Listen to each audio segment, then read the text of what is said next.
हम जगह जगह लोगों में तिरंगे के प्रति उत्साह और सम्मान को बढ़ावा देने के लिए यह प्रोग्राम का आयोजन कर रहे हैं। और इसी प्रोग्राम को शुरुआत करते समय मुझे दो पंक्तियां याद आ रही हैं जो मैंने कहीं सुनी थी कि तिरंगे के साथ जीना तो बड़े सुकून की बात है ही है, और कहते हैं कि तिरंगे के साथ मरना भी बहुत बड़ा होता है। उसी के लिए मैंने कहीं सुना था कि लहू से सींच कर शहादाब सारा अंजुमन कर दो, लहू से सींच कर शहादाब सारा अंजुमन कर दो, वतन रोशन जो करना है हवन मेरा बदन कर दो, वतन की आन की खातिर हमारी जान हाजिर है, बस इतनी इल्तिजा है कि तिरंगे को कफन कर दो, बस इतनी इल्तिजा है कि तिरंगे को कफन कर दो। यहाँ पर आए हुए विशेष अतिथिगण एनजीओ सिनी फाउंडेशन, सेंट बार्थोलोमेव स्कूल के छात्र, टीम सुकून और पद्मश्री अवार्डी करीमुल हक की गरिमा में उपस्थिति को मैं बहुत बहुत नमन करता हूं। सर, आपका आने के लिए बहुत बहुत धन्यवाद, बहुत शुक्रिया। और मैं उनका धन्यवाद देता हूं विशेष परिस्थितियों में इस प्रोग्राम का आयोजन कराया गया है, जिस हिसाब से आप लोग आए, बड़े इस बात का बड़ा सुकून है कि बड़े छोटे से समय में और बहुत कम टाइम पे जो हमने आयोजन किया उसमें आप लोग आए यहाँ पर। इसी क्रम में मैं सिनी फाउंडेशन मिस बरनाली दास गुप्ता से अनुरोध करता हूँ कि डाइस पर आकर दो शब्द हमारे बीच में व्यक्त करें। मिस बरनाली दास गुप्ता।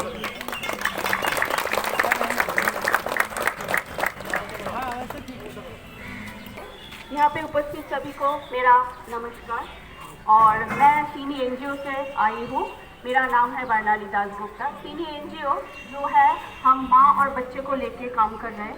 हमारे नॉर्थ बंगाल यूनिट में टोटल 5 डिस्ट्रिक्ट में ये काम चल रहा है, जैसे कि जलपाईगुड़ी, अलीपुरद्वार, कलिम्पोंग, अलीपुरद्वार, दार्जिलिंग। यस, ये 5 डिस्ट्रिक्ट में हम लोग काम कर रहे हैं। हम लोग EPHNA मोड पे काम करते हैं, education, health, nutrition and protection.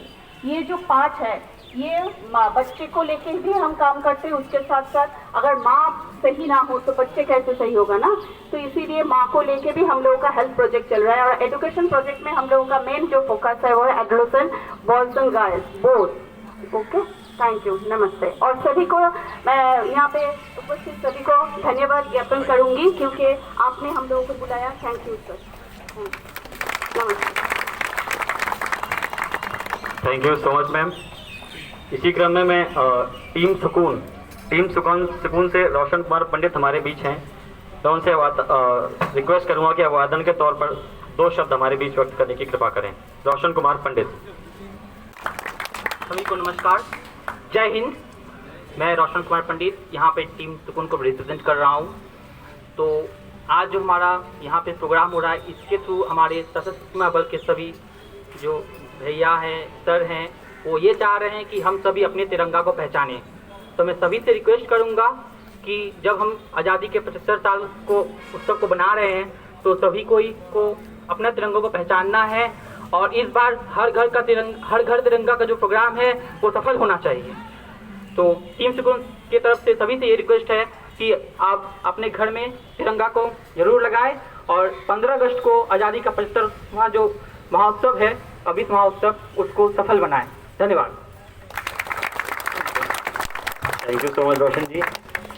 और हमारे बीच एक विशेष अतिथिगण मिस्टर करीमुल हक हमारे बीच मौजूद हैं, जो कि पद्मश्री अवार्डी भी हैं, ऑथर, सोशल एक्टिविस्ट, जिन्होंने ये ठान लिया कि जब इनकी मदर का देहांत प्रॉपर हॉस्पिटल फैसिलिटी या एम्बुलेंस के समय पर मिलने से नहीं हो गया था, तो इन्होंने ठान लिया था कि वो किसी को मरने नहीं देंगे। तो इसीलिए उन्होंने इसके तहत 6500 से ज़्यादा पेशेंट्स को केटर फॉर किया और इन्होंने एक विशेष बाइक एम्बुलेंस का भी शुरुआत किया। इन्होंने हॉस्पिटल बनाया है, 8 से ज़्यादा इनके प्रोडक्ट चल रहे हैं, इसमें hospital, school, taekwondo school, stitching, Aquaguard plant और बहुत सारे। तो मैं सर से अनुरोध करूँगा कि इस मंच को अपनी गरिमामय उपस्थिति से गौरवान्वित करने की कृपा करें सर। आदरणीय करीमुल हक सर। नमस्कार। मंच में SSB का कमांडर, जवान, सबको प्रणाम करता हूँ। स्कूल का बच्चा लोग को, तुम लोग को प्रीति, शुभेच्छा, भालोबासा, तेरा माँ बाबा को प्रणाम करता हूँ। और जो NGO से आए दीदी लोग, बहुत खुश हो रहा हूँ। जो आज SSB का चलते हम लोग यहाँ को बुलाया, परिचित दिए जा रहे हैं। आप लोग को भी प्रणाम करता हूँ। तो देखिए, मैं एक इंसान हूँ, एक गाना है, मैं हिंदू बनूंगा न मुसलमान बनूंगा, इंसान की औलाद मैं इंसान बनूंगा। तो देश में आज तिरंगा झंडा लेके देखिए,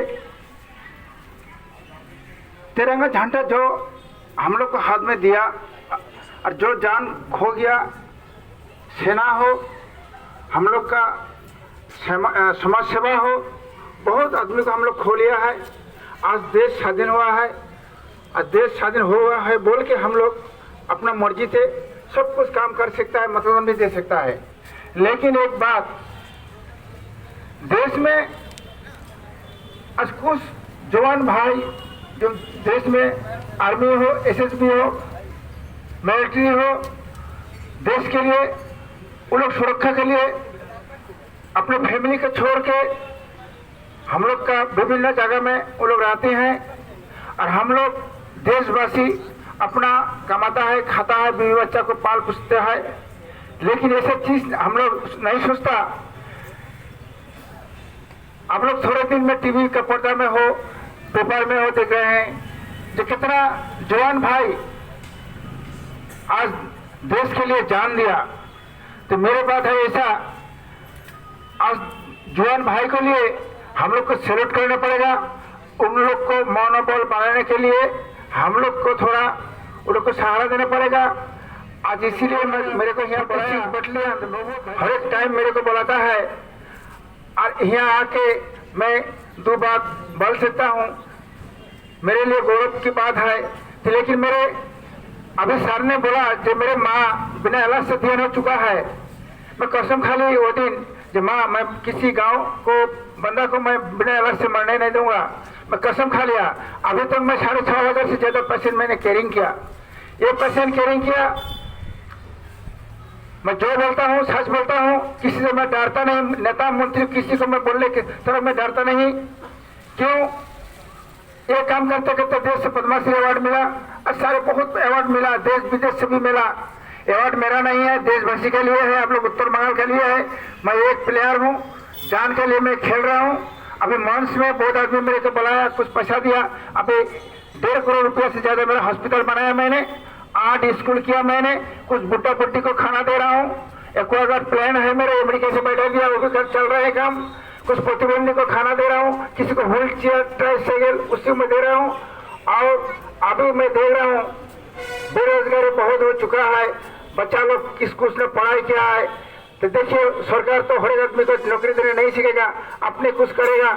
उसीलिए देश में भी कंपनी पब्लिक सिटी है, तो 100 लड़की को मैं सिस्टर ट्रेनिंग अभी दे रहा हूँ। वो लोग कुछ काम धाम है, सिलाई ट्रेनिंग भी है। तो मेरे बात है, हम लोग देश में ऐसा एक देश बनाने के लिए मजबूर हो गया कि अंदर में मैं देखता हूँ, शहर में हो, देश में ऐसा कुछ हुआ है।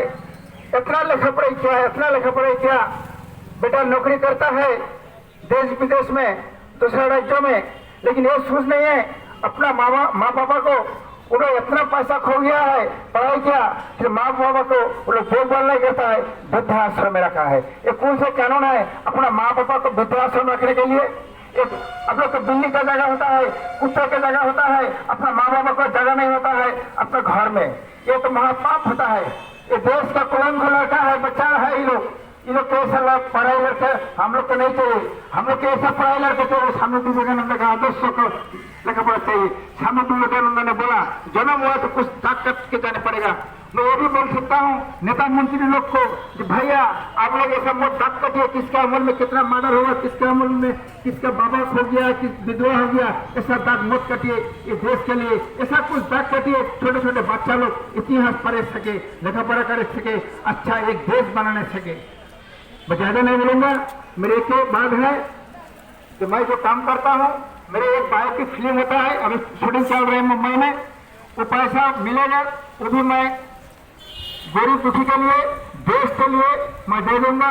थोड़े दिन में कौन बनेगा करोड़पति में गया, वो भी मैं 22 लाख रुपया लाया, वो भी मैं गरीब दुखी के लिए दे दिया। अब मेरा 2 लड़का 2 लड़की है, वो लोग के लिए मैं बैंक बैलेंस नहीं रखूंगा। सुपुत्र होने से वो कर्म करके खाएगा, और कुपुत्र होने से जितना भी रुपया दो कुछ खाने नहीं सकेगा। उसलिए कर्म धर्म है, सबसे बड़ा धर्म है। और छोटा छोटा बच्चा लोग को मैं बोलूंगा ऐसा कि अपना माँ पापा को तुम लोग खाना पीना दो, पूजा पाठ करो, नमाज पढ़ो, सब कुछ करो, पहले माँ पापा को खाना हो।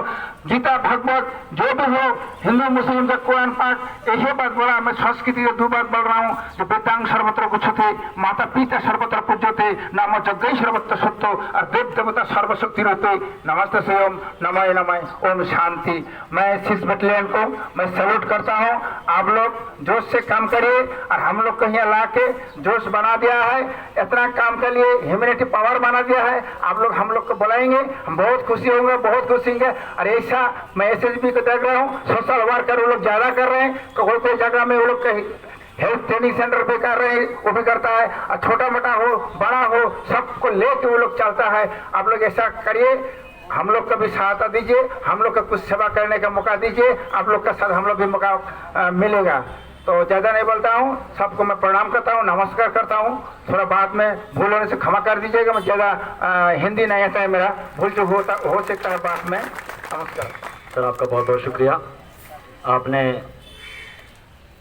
कर्म ही सबसे बड़ा धर्म है, ये मैसेज देते हुए हमको प्रेरित किया है कि खुद के लिए तो सभी जीते हैं, बड़े वो होते हैं जो दूसरों के लिए जीते हैं।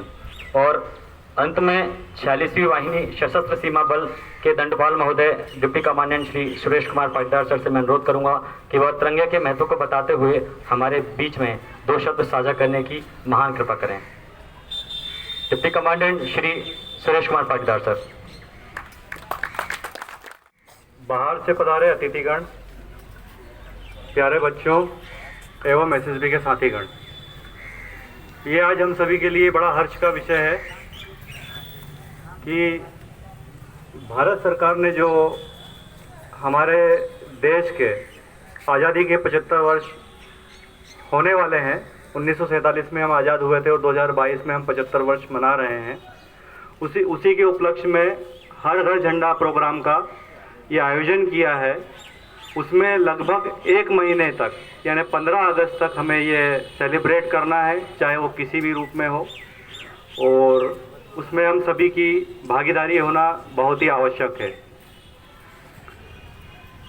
आप देख रहे हैं यहाँ पे, जैसे अभी करीमुल साहब ने बताया, और हमारे सामने कई NGOs भी यहाँ बैठे हुए हैं, तो मैं आप सभी को ये बताना चाहता हूँ कि देश की सेवा करने के लिए कोई ज़रूरी नहीं है कि आप वर्दी पहने, यानी बिना वर्दी के पहने भी आदमी के अंदर अगर इच्छा हो, इच्छा शक्ति हो, तो वो देश की सेवा कर सकता है। तो कोई भी ये ना समझे कि केवल यूनिफॉर्म पर्सनल है वही कर सकता है, हम नहीं कर सकते, ऐसा नहीं है। ये भावना आपके मन में नहीं लाना है। लेकिन एक बात ज़रूर है कि हमारा देश तभी आगे बढ़ सकता है जब हम में से हर व्यक्ति अपनी जिम्मेदारी को समझे। चीज़ों बड़ी बड़ी बातें का अपना काम नहीं करेंगे, जब तक मैं खुद से शुरुआत नहीं करूंगा तब तक हमारा देश तरक्की नहीं कर सकता। हम जापान अमेरिका की बात कर सकते हैं कि वहाँ पर ऐसा है, वहाँ पे ऐसा है, वहाँ के नागरिक ऐसे हैं, लेकिन वहाँ के नागरिकों ने कितना बलिदान दिया है, वहाँ के नागरिक कितने जागरूक हैं, वहाँ का नागरिक अपने लिए क्या क्या करता है, तब जाके वो देश वहाँ पहुँचे हैं। तो हमारा देश भी उस लेवल पे तभी पहुँच पाएगा जब हर आदमी की भागीदारी होगी और हर आदमी अच्छे काम की शुरुआत खुद से करेगा। अगर केवल बातें करेगा और दूसरों को बताता रहेगा, उससे कभी भी आप सोचोगे कि अच्छा हो जाएगा, तो नहीं होगा। तो मेरा आप सभी से यही निवेदन रहेगा कि आप अच्छे काम की शुरुआत अपने देश के लिए, अपने समाज के लिए, अपने परिवार के लिए व आने वाली पीढ़ी के लिए खुद से करें। मेरा ये आप सभी से निवेदन है। और आज़ादी के अमृत महोत्सव के अंतर्गत जो हर घर झंडा प्रोग्राम चला हुआ है, इसमें एक जो थीम छिपा हुआ है, वो चाहे गवर्नमेंट का हो या गवर्नमेंट का ना हो, हमारे नागरिकों से रिलेटेड हो, कि झंडे के बारे में सभी लोग जाने। झंडा फहराना बहुत आसान है, झंडा खरीद लिया, फहरा दिया, लेकिन इसका मेन मकसद है कि ज़्यादा से ज़्यादा लोग झंडे के बारे में जानें और झंडे की गरिमा क्या है, मतलब फहराया कैसे जाता है, कितना बड़ा होता है, क्या साइज होता है, उसको डिस्पोज कैसे करना है, अगर झंडा खराब हो गया है तो क्या करना है, वो चीज़ें जानना भी बहुत ही ज़रूरी है। मतलब ये ध्यान में रखना है कि किसी भी कंडीशन में हमारे झंडे का अपमान ना हो, उसकी गरिमा बनी रहे। तो इसलिए गवर्नमेंट ने ये अभियान चलाया है। ये हमारा दुर्भाग्य है कि हम में से कई लोग ऐसे हैं, उसमें कोई भी हो सकता है, कि जो केवल 15 अगस्त 26 जनवरी पे झंडा लहराते हैं, झंडा देखा है लेकिन झंडे के बारे में हम सारी चीज़ें नहीं जानते हैं। तो हम सभी का कर्तव्य है, फर्ज है कि हम सभी झंडे के बारे में जानें, और हम जानेंगे तो अपने आने वाली पीढ़ी या जो हमसे जूनियर है, हमसे छोटे हैं, स्कूल के बच्चे हैं, उनको बता पाएँ। तो आज की डेट में हम सभी के हाथ में एक बहुत अच्छी चीज़ है मोबाइल के साथ इंटरनेट, सोशल मीडिया पे सारी चीज़ें आपको मिलेगी। अगर आप सर्च करेंगे कि हमें झंडे का क्या साइज रखना है, झंडे को कब लहराना है, कब नहीं लहराना है, अगर ख़राब हो गया है तो उसको डिस्पोज कैसे करना है, तो ये क्या क्या चीज़ें हमें ध्यान में रखना है, इस विषय में मैं आप सभी को थोड़ा सा बताना चाहूँगा। भारत सरकार ने जैसे 1947 में तो हमारा देश आज़ाद हुआ और लाल किले से जो झंडे को फहराना चालू हुआ, लेकिन उसके बाद कई उतार चढ़ाव हुए, कई संशोधन हुए। तो एक गाइडलाइन, उसको बोलते हैं संहिता, कोड बोलते हैं इंग्लिश में, 2002 में एक लागू किया कि उसमें जो जो चीज़ लिखित में है उस हिसाब से हमें जो है झंडे को फॉलो करना है। झंडे का जो फहराना हो, लहराना हो, कब करना है, दिन में करना है, रात में करना हो। तो 2002 में एक मतलब भारतीय झंडा संहिता निकाला गवर्नमेंट ने। तो उसमें जो गाइडलाइन है उसका पालन करते हुए हमें झंडे को लहराना है। 2002 में निकालने के बाद भी जैसे हमारे संविधान में संशोधन होते हैं, उसी तरह उस कोड ऑफ कंडक्ट में भी गवर्नमेंट ने संशोधन बीच बीच में ज़रूरत के अनुसार किए हैं। जो हमारे सेशंस होते हैं राज्यसभा के, लोकसभा के, उसमें अगर कोई प्रस्ताव किसी एमपी की तरफ से आता है, किसी विभाग से, किसी क्षेत्र से पर्टिकुलर आता है, तो गवर्नमेंट उस पर विचार करती है और उस हिसाब से उसमें संशोधन करती है। तो झंडे की जो संहिता है उसमें भी, नेशनल फ्लैग कोड में भी अमेंडमेंट भी बाद में हुए हैं। लेकिन मोटी मोटी चीज़ें मैं आप लोगों को बताना चाहूँगा, खास करके स्कूल के बच्चे हैं और जो अन्य नागरिक हैं जो नहीं जानते हैं, तो मोटी मोटी चीज़ें उन्हें पता होना चाहिए।